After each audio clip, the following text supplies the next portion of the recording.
जी मित्रों, स्वागत है आपका आपके अपने चैनल स्टडी विद प्रदीप पे।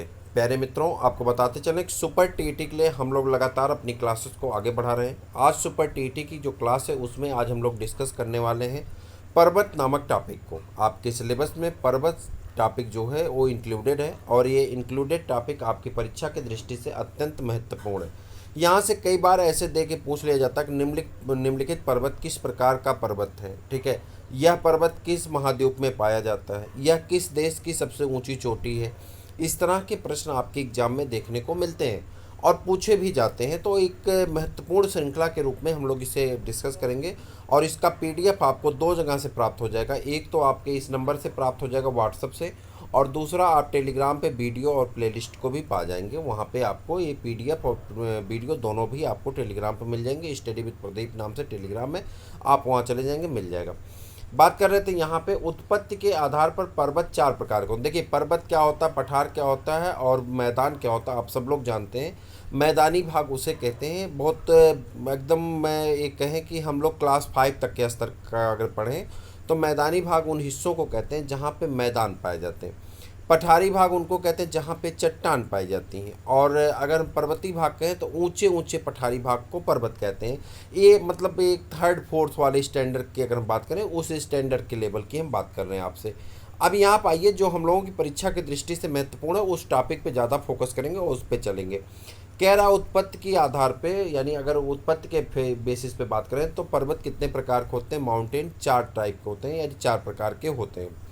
पहले पर्वत का नाम है ब्लॉक पर्वत। ब्लॉक पर्वत में आ जाएंगे जब चट्टानों में स्थित भ्रंश के कारण मध्य भाग नीचे धंस जाता है। कह रहा कि जब वहाँ पे मान लीजिए कोई चट्टान है और उस चट्टान में क्या होता है कि बीच वाला भाग ये नीचे की तरफ धंस गया और ऊपर वाला पर्वत फिर ऐसे, तो ये जो धंसा हुआ भाग होता है इसी को रिफ्ट कहा जाता है। क्या कहते हैं? रिफ्ट कहते हैं। क्या कहते हैं? रिफ्ट कहा जाता है। और जो ऊपर वाला भाग होता है इसे ब्लैक माउंटेन कहते हैं या ब्लॉक पर्वत कहा जाता है। ठीक है, तो ये ब्लॉक पर्वत के रूप में जाना जाता है। कह रहा है कि जब स्थित भ्रंश के कारण मध्य भाग नीचे की दिशा में धंस जाता है, यानी दो भाग है जिसमें मध्य भाग नीचे की दिशा में धंस जाता है और अगल बगल के भाग उठे रहते हैं। अगल बगल के भाग जो होते हैं वो कैसे रहते हैं? उठे रह जाते हैं, तो उन्हें ब्लॉक पर्वत कहा जाता है। तथा नीचे धंसे भाग को रिफ्ट घाटी कहते हैं। क्या कहते हैं? रिफ्ट घाटी कहा जाता है। नीचे धंसे हुए भाग को क्या कहते हैं? रिफ्ट घाटी कहा जाता है। उदाहरण की अगर बात करें, आपसे पूछा जाएगा, देखिए ये पर्वत है, यहाँ पे देखिए धंसा हुआ भाग है, जो ये जो धंसा हुआ भाग आपको दिखाई पड़ रहा है, ये धंसे हुए भाग क्या कहलाते हैं? रिफ्ट घाटी कहलाते हैं। और जो ऊपर ऊपर उठे हुए भाग हैं इसे को हम लोग क्या कहते हैं? ब्लॉक माउंटेन कहते हैं। यहाँ पर आ जाते हैं, इसके एग्जाम्पल आपसे पूछे जाते हैं। जैसे पूछ लेता है कि फ्रांस में पाए जाने वाले ब्लॉक पर्वत का नाम बताइए, तो आप कहेंगे वासजिस जो है ये ब्लॉक पर्वत है और कहाँ पर पाया जाता है? फ्रांस में। ब्लैक फॉरेस्ट किस प्रकार का पर्वत होता है? आपसे ऐसे प्रश्न पूछ लेगा, ब्लैक फॉरेस्ट निम्न में से किस प्रकार का पर्वत है? तो आप कहेंगे ब्लैक फॉरेस्ट जो है जर्मनी में पाया जाता है। एक ऐसा पर्वत है, ब्लैक नाम ही है पहले, तो ब्लैक फॉरेस्ट है। ठीक है। साल्ट रेंज जो कि पाकिस्तान में पाया जाता है, 21 प्रकार का पर्वत है, तो आप कहेंगे ब्लैक माउंटेन का एक एग्जाम्पल होता है। ठीक, ब्लॉक माउंटेन का एक एग्जाम्पल है। कौन सा? साल्ट रेंज पर्वत। ये कहाँ पाया जाता है? पाकिस्तान में। इस तरह से इसका नाम पूछ सकता है, देश पूछ सकता है। तो ये एक कॉमन टॉपिक है जो आपके लिए महत्वपूर्ण है, परीक्षा की दृष्टि से पूछे जाते हैं। और जितना परीक्षा की दृष्टि से महत्वपूर्ण है उतना ही यहाँ पे लिखा गया है, इससे एक्स्ट्रा यहाँ पे कुछ लिखा नहीं गया है। उतना ही लिखा गया जो आप पढ़ करके याद करके अपने परीक्षा में आने वाले 2-3 प्रश्नों को सही कर सकते हैं। अवशिष्ट पर्वत कहेंगे। यहाँ पे अवशिष्ट पर्वत देखिए, कह रहा है कि ये पर्वत जो है, ये पर्वत चट्टानों के अपरदन के फलस्वरूप निर्मित होते हैं। यानी जो चट्टानों का अपरदन, अपरदन मतलब होता है टूटना, क्षरण होना, नुकसान होना, या इरोजन कहते हैं।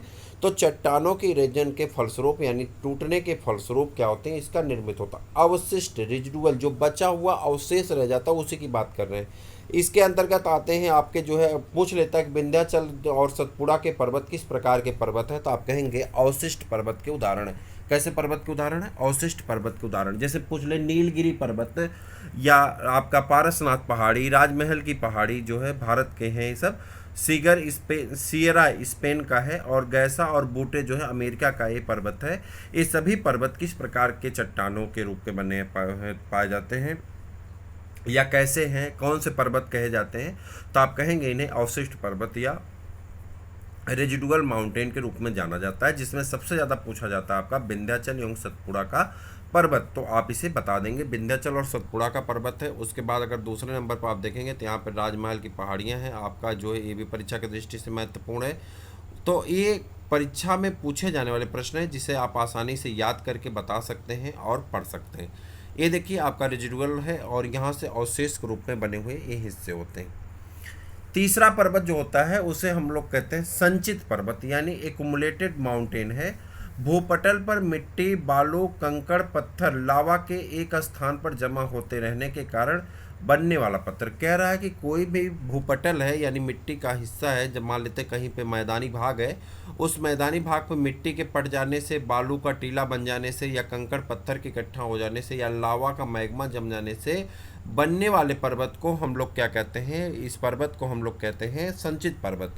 रेगिस्तान में बनने वाले बालू के स्तूप को क्या कहा जाता है, इसी श्रेणी मानते हैं। जो रेगिस्तान में बालू के स्तूप बनते हैं वो किस श्रेणी के अंतर्गत आते हैं, संचित पर्वत की श्रेणी के अंतर्गत माने जाते हैं। किस पर्वत की श्रेणी के अंतर्गत माने जाते हैं, तो आप कहेंगे संचित पर्वत की श्रेणी के अंतर्गत माने जाते हैं। एक्युमुलेटेड माउंटेन कहा जाता है। आपसे ऐसे पूछ लिया जाएगा कि भारत के राजस्थान में बनने वाले बालू के टीले को आप किस पर्वत के रूप में जानेंगे, तो वहाँ पे आप बताएंगे वो कैसा पर्वत है, संचित पर्वत के रूप में जाना जाता है। या पूछ लेगा कि विंध्याचल की पहाड़ियाँ जो हैं ये किस पर्वत का उदाहरण है, तो आप कहेंगे ये कैसे पर्वत के, रेजिडुअल पर्वत के, यानी अवसादी पर्वत के उदाहरण होते हैं। तो इस तरह से आपके प्रश्न आपके किस में पूछे जाते हैं, एग्जामों में पूछे जाते हैं और आप उसका आंसर कर सकते हैं। आसान है और उतना ही लिखा गया जितना परीक्षा की दृष्टि से क्या है, महत्वपूर्ण है। ठीक है, वलित पर्वत पे आ जाते हैं। वलित पर्वत की बात कर लेते हैं। वलित पर्वत पे आएंगे, एक सेकेंड, हाँ आगे बढ़िए। वलित पर्वत, ये प्रश्न खूब पूछा जाता है कि एंडेज, राकीज, यूराल, ये सब पर्वत के नाम पूछे जाते हैं। हिमालय के किस प्रकार के पर्वत हैं, तो आप कहेंगे वलित पर्वत के उदाहरण। कह रहा है ऐसे पृथ्वी की आंतरिक शक्तियों के से धरातल की चट्टानों के मुड़ जाने से बनते। कह रहा है धरातल की चट्टानें जो चल रही हैं वो मुड़ करके ऊपर की दिशा में निकलने लगी। जैसे देखिए यहाँ पे क्या है कि चट्टानों का जाने का क्रम तो ये था, लेकिन ये ना जा करके मुड़ करके ऊपर की दिशा में उठने लगी और उठते उठते एक दिन हाई पीक पे चली गई, तो वहाँ से एक पर्वत का निर्माण हो जाता है।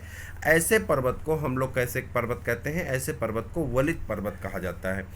इनके अगर हम बात करते हैं जो है पर्वत कैसे पर्वत होते हैं, तो ये लहरदार पर्वत होते हैं। कैसे पर्वत होते हैं, लहरदार पर्वत के अंतर्गत जाने जाते हैं, जिन पर असंख्य, कितने असंख्य अपनतियां और अभिनतियां होती हैं। कितने असंख्य अपनतियां यानी नीचे की तरफ दबे हुए हिस्से, अभिनतियां ऊपर तरफ उठे हुए हिस्से पाए जाते हैं।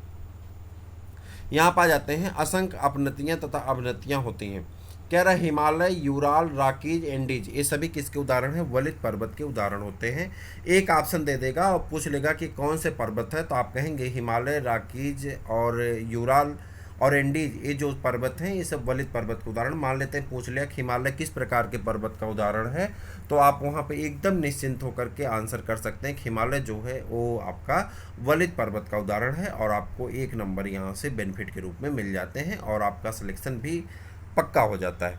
तो इस प्रकार से प्रश्नों के क्रम में आपके 2-3 प्रश्न आपके पर्वत से पूछे जा सकते हैं। आपको याद रखना होगा और इसके बारे में जितना हो सके उतना ज़्यादा आपको अवेयर रहना होगा ताकि आप इन प्रश्नों को आसानी से कर सकें। कह रहा विश्व की सबसे लंबी पर्वत श्रेणी जो है वो किसकी है, एंडीज पर्वतमाला है। आप बताइए एंडीज पर्वतमाला कहाँ की पर्वतमाला है, तो कह रहा है जो विश्व की सबसे लंबी पर्वतमाला है यानी पर्वत श्रेणी है वो कौन सी, एंडीज पर्वत श्रेणी है और ये दक्षिण अमेरिका के पश्चिमी तट पे स्थित है। कहाँ पे स्थित है, दक्षिण अमेरिका के पश्चिमी तट पे। मान लीजिए आपसे प्रश्न में यही पूछ लिया गया कि एंडीज पर्वत श्रेणी कहाँ पे पाई जाती है, तो आपका ऑप्शन होगा उत्तर अमेरिका, दक्षिण अमेरिका, फ्रांस और जो है उसके बाद दे दिया मान लीजिए भारत। तो आप कहाँ जाएंगे, दक्षिण अमेरिका आपका सही आंसर हो जाता है।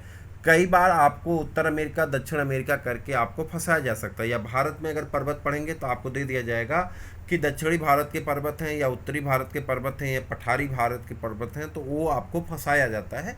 तो आप उसके हिसाब से अवेयर रहिए कि ये पर्वत कहाँ पे। कुछ ऐसे पर्वत श्रृंखलाएँ हैं, ऐसी चोटियां हैं जो आपको रटी रटाई होनी चाहिए, वहाँ पे कोई भी डाउट नहीं होना चाहिए, एकदम रट के बैठिए, प्रश्न आए तुरंत लगाइए और अपना नंबर पक्का करिए। कुछ चीज़ें ऐसी होती हैं जिन्हें रटना पड़ता है, ठीक है, ये सब चीज़ें याद रखने वाली। फ्लेक्चुअल डाटा आपको याद रखना पड़ेगा, अगर ये डाटा आप याद नहीं रखेंगे तो आप भूल जाएंगे।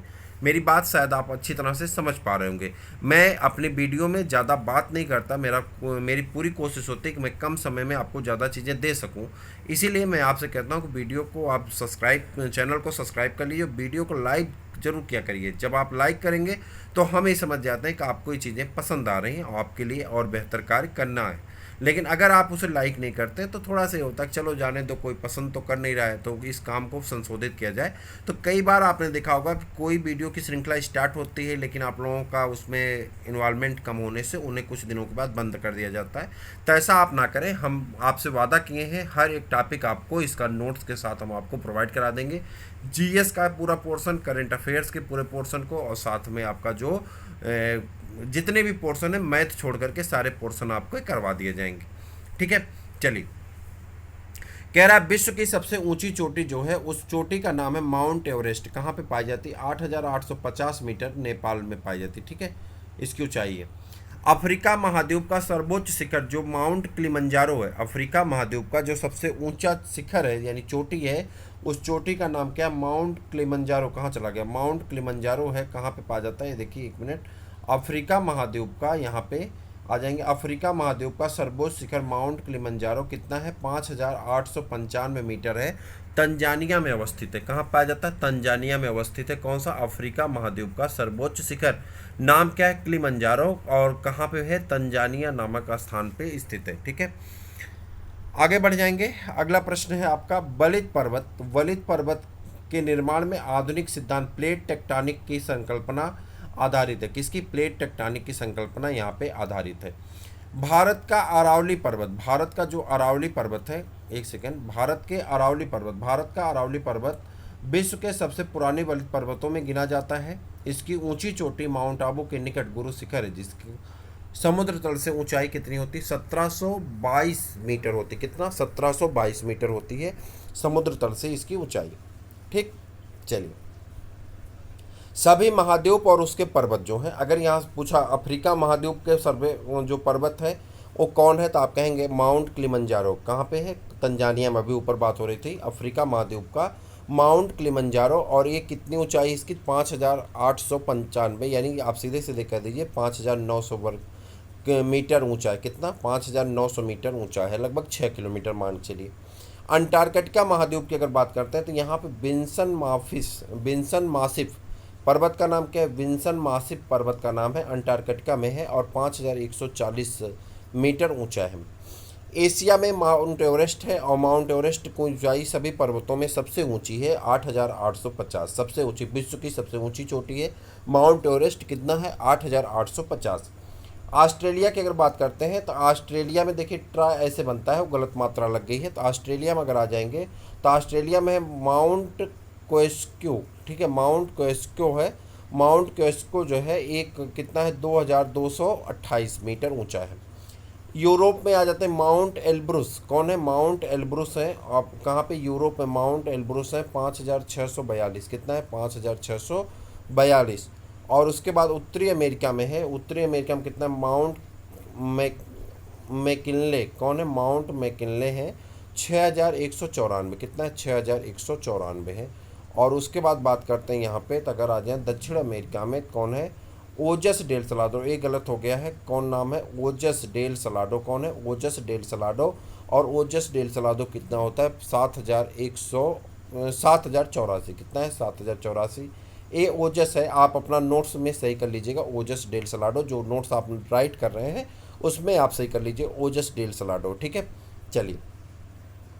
विश्व की सबसे लंबी रिफ्ट घाटी जो है जॉर्डन नदी की है। अभी हम लोग रिफ्ट पर्वत, उसमें जब हम लोग ब्लॉक पर्वत पढ़ रहे थे तो ब्लॉक पर्वत में हम लोग पढ़ रहे थे रिफ्ट घाटी पाई जाती। तो आपसे पूछा जाता कौन सी रिफ्ट घाटी सबसे गहरी है तो सबसे लंबी है, तो सबसे लंबी घाटी कौन है? जॉर्डन नदी की। सबसे लंबी घाटी कौन सी? जॉर्डन नदी की है, जो लाल सागर की बेसिन से होती हुई कहाँ तक जाती है? जेम्बेजी नदी के लगभग कितनी है? लगभग 5 किलोमीटर है। कितना है? लगभग 5 किलोमीटर तक एक घाटी बनती है। विश्व की सबसे लंबी रिफ्ट घाटी है जो कि जॉर्डन नदी की घाटी है, और यह लाल सागर से की बेसिन से होती हुई कहाँ तक जाती है? जेम्बेजी नदी तक जाती है, और लगभग 4,800 किलोमीटर की लंबाई है इसकी। ठीक है, तो ये चीज़ें आप याद रखेंगे, आपकी परीक्षा की दृष्टि से महत्वपूर्ण है। पठार आपके सिलेबस में नहीं रखा गया है, लेकिन कुछ ऐसे पठार हैं जो आपसे पूछ लिए जाते हैं, तो हम लोग एक नज़र उस पर डाल लेंगे, ज़्यादा टाइम नहीं लगाएंगे। ठीक है, पठार में आ जाते हैं। धरातल के विशिष्ट स्थल रूप जो अपने आसपास के स्तर से पर्याप्त ऊंचे हैं। कैसे हैं? पर्याप्त ऊंचा क्षेत्र है तथा शीर्ष भाग चौड़ा और सपाट होता है। जो इसका सबसे ऊंचाई का हिस्सा है वो सपाट होता है, ताकि इसके ऊपर जैसे दिल्ली है, दिल्ली माफ़ करिएगा, जैसे बॉम्बे है, तो यहाँ क्या होता है शहर बसे हुए हैं। अगर ये सपाट नहीं होता, नुकीला होता, तो क्या शहर बस पाता? अपने दिमाग से सोचिए, जो पठारी भारत है, उत्तर प्रदेश कह रहे हैं, जो भारत का पठारी हिस्सा है, वो पठारी हिस्से में या उत्तर प्रदेश के जो दक्षिण में पठार पाए जाते हैं, ये पठारी हिस्से जो हैं कैसे होते हैं? समतल होते हैं। ऊपर की तरफ क्या होता है? सपाट होते हैं। जो शीर्ष इसका होता है कैसा होता है? सपाट और चौड़ा होता है। सामान्यतः पठार की ऊंचाई 300 से 500 फीट होती है। कुछ अधिक ऊंचाई वाले पठार हैं, जैसे कि इनके कुछ नाम दिए गए, जैसे कि तिब्बत का पठार 1600 फीट ऊंचा है। वहीं पे अगर 16,000 फीट ऊंचा है, कितना? तिब्बत का पठार 16,000 फीट ऊंचा है। वहीं पर अगर बात करें बोल्विया का पठार, तो कितना ऊंचा है? 12,000 फीट ऊंचा है। और उसके बाद बात करते हैं कोलंबिया का पठार 7,800 फीट ऊंचा होता है। ठीक है, पठार के भाग बहुत छोटा छोटा है, बहुत ज़्यादा नहीं है। पठार के प्रकार, पठार अलग अलग प्रकार के लगभग 5 प्रकार के होते हैं। एक होता अंतर पर्वतीय पठार, यानी 2 पर्वतमालाओं के बीच में बनने वाले पठार को अंतर पर्वतीय पठार कहा जाता है। पर्वतपदी पठार, यानी पर्वत तल व मैदान के बीच उठे समतल पठार को क्या कहते हैं? पर्वतपदी, यानी पर्वत के पैर के पास का पठार। ठीक है, पर्वत तल व मैदान के बीच में उठे समतल पठार को पर्वतपदी पठार कहते हैं। महाद्वीपीय पठार, जब पृथ्वी के भीतर जमा लैक्कोलिथ भूपृष्ठ के अपरदन के कारण सतह पर उभर जाते हैं, तब ऐसे पठार को दक्षिण का पठार कहा जाता है। जैसे कि इसका उदाहरण कौन है? दक्षिण का पठार इसका उदाहरण हो जाता है।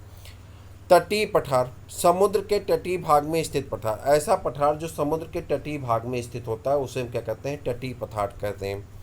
और उसके बाद है आपका गुंबदाकार पठार। ऐसा पठार जो गुंबद के आकार का होता है, चलन क्रिया के फलस्वरूप निर्मित पठार, जैसे कि रामगढ़ का पठार। कौन सा पठार है? रामगढ़ का पठार है, जो कि चलन क्रिया के फलस्वरूप निर्मित होता है। मैदान की बात करते हैं। 500 फीट से कम ऊंचाई वाले भूपृष्ठ के समतल भाग को मैदान कहते हैं। 500 फीट से कम ऊंचाई वाले जो भूपृष्ठ के भाग होते हैं उसे मैदान कहते हैं। मैदान अनेक प्रकार के होते हैं, जैसे 2 प्रकार के होते हैं मुख्यतः। एक होता है अपरदनात्मक मैदान, ऐसा मैदान जो नदियों द्वारा लाई गई बालुओं के से पाट दिए गए हैं, अपरदनात्मक मैदान कहलाता है। ये अलग अलग प्रकार के होते हैं, जैसे नदी, हिमानी पर्वत जैसी शक्तियों के अपरदन से, यानी इनके टूटने से पर्वत टूट टूट करके नदियों द्वारा ले आकर पाटे जाते हैं, इस प्रकार के मैदान का निर्माण होता है। मैदान अनेक प्रकार के हो जाते हैं, जैसे कि लोएस का मैदान, हवा द्वारा उड़ाकर लाई गई मिट्टी और बालू के कणों से निर्मित। अच्छा देखिए, एक चीज़ अपने दिमाग में रखिए कि जब हवा उड़ा के लाएगी तो एक जगह पे मिट्टी का नुकसान होगा और दूसरी जगह पे मिट्टी इकट्ठा होगी। जैसे कि आप मान चलिए कि आपके मान लीजिए आंगन में मिट्टी डालना है, तो आप आंगन में मिट्टी डाल करके आंगन को ऊंचा करना चाहते हैं, तो आप जिस खेत से मिट्टी निकालेंगे वह मिट्टी क्या होगी, वहाँ वो खेत नीचे जाएगा और आंगन ऊंचे आएगा। हो सकता है ये बात, आप समझ गए इसको। वही कह रहे हैं कि एक जगह से मिट्टी उड़ाई जाएगी तो वहाँ पे मिट्टी का क्षरण होगा, यानी नुकसान होगा, और दूसरी जगह पे मिट्टी के कण और बालू के कण पाट दिए जाएंगे। एक तरह से टापू एरिया बन जाएगा और ऊंचा एरिया बन जाएगा। उस ऊंचे एरिया को क्या कहते हैं? लोएस का मैदान कहा जाता है। फिर से देखते हैं, कह रहा है कि हवा द्वारा उड़ाकर लाई गई मिट्टी को बालू और कणों से निर्मित होता है, और इसी को हम लोग क्या कहते हैं? लोएस का मैदान कहते हैं। दूसरा मैदान है क्रस्ट मैदान। चूने पत्थर की चट्टानों के घुलने से निर्मित मैदान को क्या कहते हैं? क्रस्ट का मैदान कहा जाता है। संप्राय मैदान, समुद्र तल के निकट स्थित मैदान जिनका निर्माण नदियों के अपरदन के फलस्वरूप होता है। क्या होता है? नदियां जाकर के समुद्र में मिलती हैं तो वहाँ पे क्या बना देती हैं? तो आपको पता होगा, नदियां जब समुद्र के पास जाती हैं तो वहाँ पे वो बना देती हैं डेल्टा। तो जो डेल्टा बनता है, वो जो मिट्टी से बना हुआ हिस्सा होता है, उसी को हम लोग क्या कहते हैं? संप्राय मैदान कहते हैं। ग्लेशियल मैदान, हिम के जमाव के कारण, बर्फ़ के जमाव के कारण जो दलदली मैदान यहाँ पे केवल बन ही पाए जाते हैं, ऐसे मैदान को ग्लेशियल मैदान कहते हैं। यानी ऐसा मैदान जहाँ पे केवल बन पाए जाते हैं और ये दलदली भाग होता है। और किसके कारण होता है? हिम के जमा होने, यानी बर्फ़ के जमा होने के कारण होता है। ग्लेशियल का मैदान कहलाता है। किसका मैदान कहलाता है? ग्लेशियल का मैदान कहलाता है। ठीक है, रेगिस्तानी मैदान, ऐसे मैदान जो वर्षा के कारण बनी नदियों के बहने के फलस्वरूप इसका निर्माण होता है, तो ये रेगिस्तानी मैदान कहलाते हैं। अगला है आपका, अगली जो टॉपिक है वो है आपका निक्षेपात्मक मैदान। ऐसा मैदान जो निक्षेप, नदी निक्षेप द्वारा बड़े बड़े मैदानों का निर्माण होता है, जैसे गंगा, सतलज, मिसिसिपी मैदान प्रमुख है। गंगा का मैदान, गंगा नदी क्या होती है, हिमालय पर्वत से जब निकलती है तो बहुत सारे कंकड़ पत्थर बालू को लेकर के आती, उसे मैदानों में पाट देती है। जब मैदानों में पाट देती तो उससे मैदान का निर्माण हो जाता है, उसी को निक्षेपात्मक मैदान कहा जाता है। इस प्रकार के मैदान जलोढ़ तथा मृदा डेल्टा और मैदान होते हैं। कैसे होते हैं, जलोढ़ का मैदान कहलाता है, डेल्टा का मैदान प्रमुख होते हैं। तो इस प्रकार से आज हमने जो पढ़ा कि विश्व और विश्व में, देखिए भारत का ये जो भौतिक स्वरूप है, यानी भारत में जो भौतिक स्वरूप पूरा है, चाहे पठार हो, चाहे पर्वत हो, चाहे मैदान हो, इन सब के बारे में हम लोग अगले वीडियो में डिस्कस करने वाले हैं।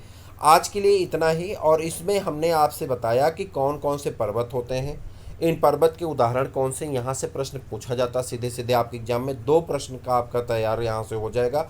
और पठार जो कि आपके सिलेबस का हिस्सा नहीं है, लेकिन हमने पढ़ लिया, कुछ ऐसे पठार प्रश्न पूछे जा सकते हैं। मैदान भी सिलेबस का हिस्सा नहीं है, लेकिन उसके बावजूद भी हमने मैदान पे भी डिस्कस कर लिया। तो इस प्रकार से आज की आपकी एक टॉपिक कंप्लीट होती है। फिर हम लोग मिलते हैं नेक्स्ट टॉपिक में, तब तक के लिए इजाज़त दीजिए। जय हिंद।